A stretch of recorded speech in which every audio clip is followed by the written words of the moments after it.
This is Meriel to her countrymen. On wokeness. Friends, the term woke seems not just polarized, but doubly polarized, as factions within liberal and conservative groups use it with positive and negative connotations. There's now such thing as woke left and woke right. There's now such thing as people being upset or happy about each of those. I'd like to recommend some ways to clarify and neutralize the word. In its original sense as a political term, woke means attentiveness to an imbalance of power. Attentiveness indicates awareness and action.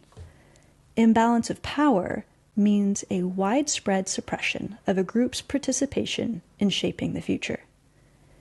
I devote a whole separate episode to power.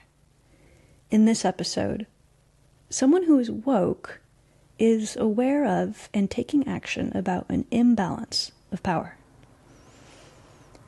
Suppression of a group's participation in the future can take many forms.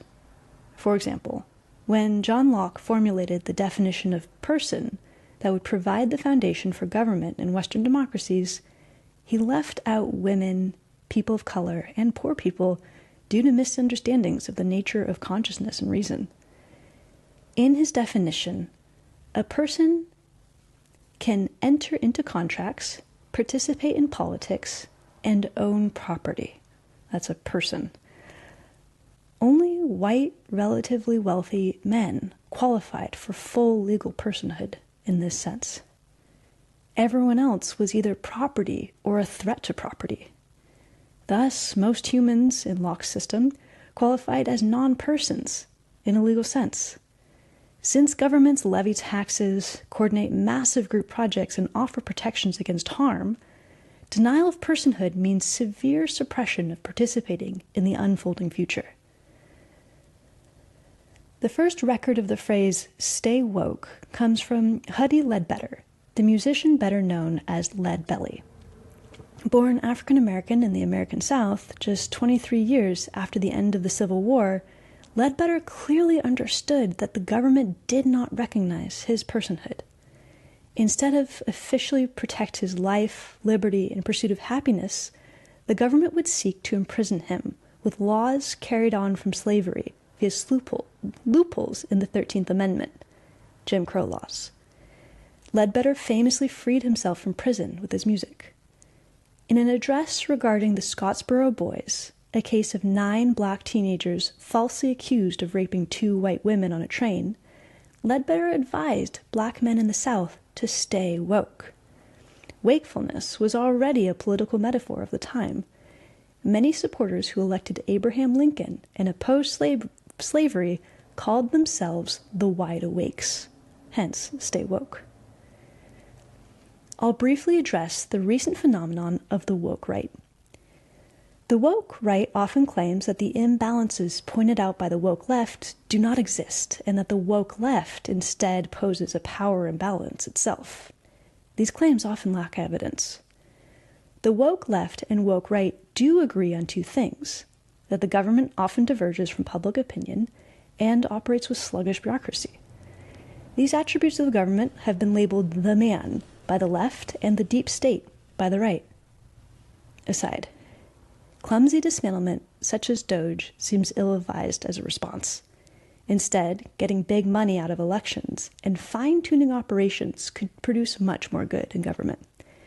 For an example of the latter, when the California Department of Motor Vehicles, the DMV, increased its online capacity from 20 to 50 services, Californians could shape the future in much more productive ways than the hours formerly spent sitting in line at the DMV center. End of aside. Really, I think that some of the negative connotation around woke and its near synonym, political correctness, today arises from sheer exhaustion.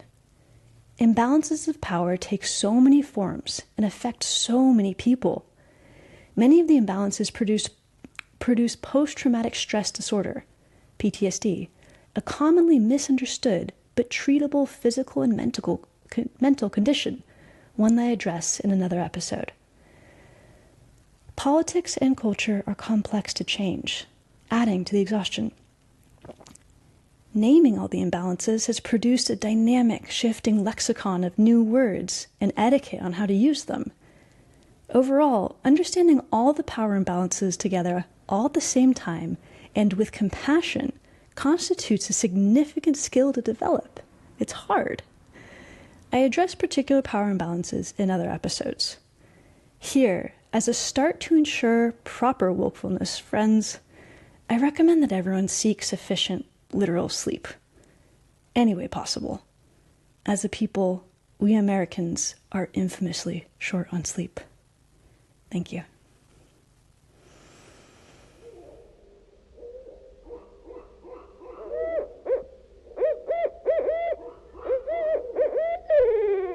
Nature sounds and photographs sourced from the Creative Commons and public domain.